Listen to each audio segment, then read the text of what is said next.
ফজর নামাজের পর নফল সালাত পড়ার কি নিয়ম আছে? না। ফজরের নামাজের পর সূর্য ওঠার পর মিনিমাম 15-20 মিনিট গ্যাপ হবে। এই টাইমের মধ্যে বিশেষ করে সূর্য ওঠার সময়টাতে তো নামাজ পড়া সম্পূর্ণ হারাম। আর ফজরের নামাজের পরে কোনো নফল নামাজ পড়া যায় না, মাকরুহ, নিষেধ।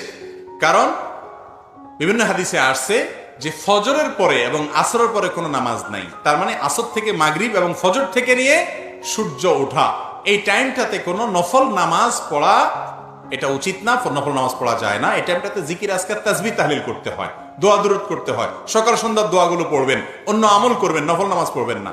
নফল নামাজ পড়বেন কখন? সূর্য উঠে মিনিমাম 15-20 মিনিট গ্যাপ হয়ে গেছে, দেরি হয়েছে, এরপর থেকে আপনি এবার জোহর নামাজ ওয়াক্ত হওয়ার আগ পর্যন্ত যত মনে চান নফল পড়েন, অসুবিধা নেই। কথা কি বুঝাতে পারছি?